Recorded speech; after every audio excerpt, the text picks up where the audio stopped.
Perkenalan, Dikir Barat adalah suatu permainan alat muzik tradisional yang paling digemari oleh masyarakat Melayu di Kelantan yang telah wujud di kalangan masyarakat biasa dan di kampung dan juga pinggir bandar.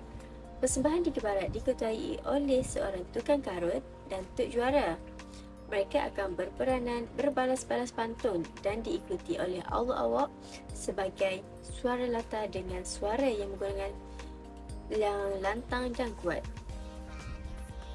Fikir Barat bagi Melayu sama perkataan dengan zikir yang bermakna doa atau amalan keagamaan. Seterusnya tentang asal-usul Dikir Barat. Terdapat beberapa pendapat tentang asal-usul kemunculan Dikir Barat. Ada yang mengatakan kemunculan Dikir Barat berasal dari Selatan Siam, Pulau Tebu dan ada juga dari penciptaan Pak Leh Tapan. Dikir Barat banyak terkenal yang dibawa dari negeri Siam ke negeri Kelantan. Masyarakat Kelantan mengatakan perkataan barat ini bermakna Selatan Siam. Pak Leh Tapan atau nama sebenar iaitu Haji Muhammad Saleh yang telah mengubah permainan ini dengan menambahkan pantun-pantun di dalam ketika Dikir Barat yang dibawa ke Kelantan dalam bentuk dikir tanpa pantun. Kemudian pendapat mengatakan Dikir Barat berasal dari Pulau Tebu. Di Pulau Tebu ini mempunyai pengasas yang sangat kreatif iaitu Husein Moknab Lombong. Beliau mendapat sambutan yang hangat ketika memperkenalkan Dikir Barat.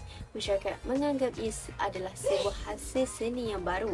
Irama dalam Dikir Barat boleh disesuaikan dengan irama yang sedia ada seperti rebana besar. Menurut sumber sejarah, Dikir Barat wujud dari sebuah tarian yang dipanggil tarian Patung Inai. Tarian ini sangatlah popular di kalangan masyarakat Siam dan Kelantan sekitar tahun 1800 hingga 1940.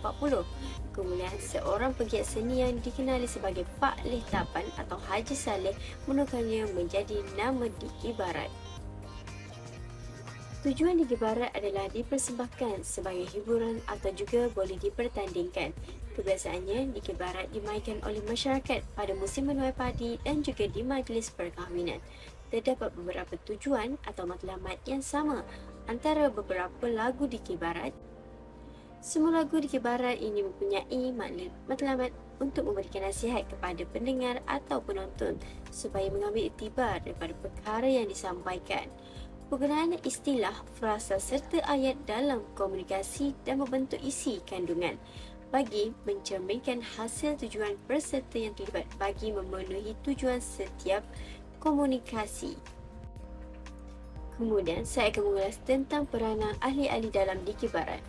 Yang pertama, Tuk Juara. Tuk Juara merupakan seorang yang bersuara lantang tetapi merdu suaranya dengan penuh kreatif dan penyampaian yang bernas. Beliau juga berperanan yang memerlukan nyanyian dalam persembahan dengan menentukan tema persembahan melalui lagu awalnya. Seterusnya, Tukang Karut. Bagi Tukang Karut pula merupakan orang yang paling penting dalam satu-satunya pasukan Dikir Barat.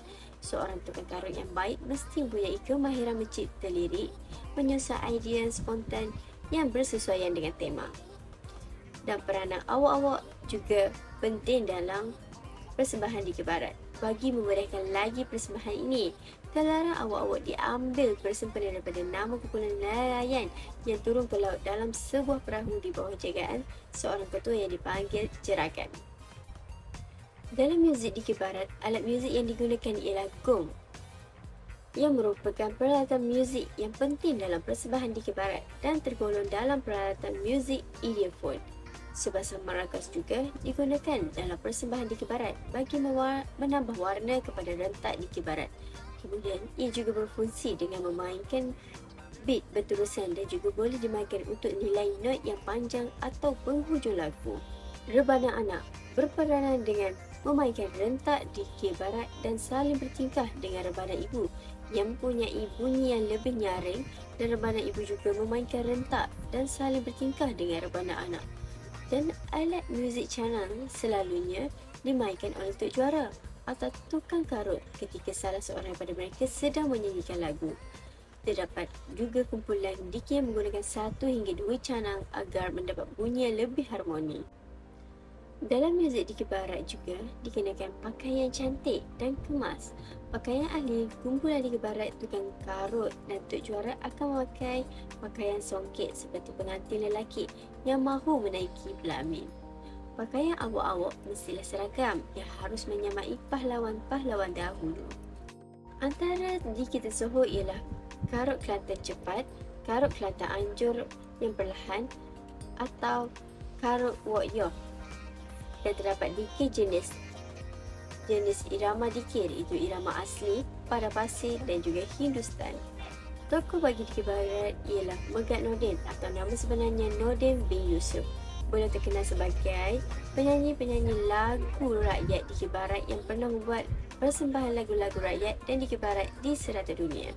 Kesimpulannya, persembahan dikir barat sejenis kesenian hiburan rakyat dan dikenali juga sebagai salah satu permainan tradisional yang amat unik dan terkenal serta diminati oleh masyarakat di negeri Cik Siti Wang Kembang atau negeri Kelantan.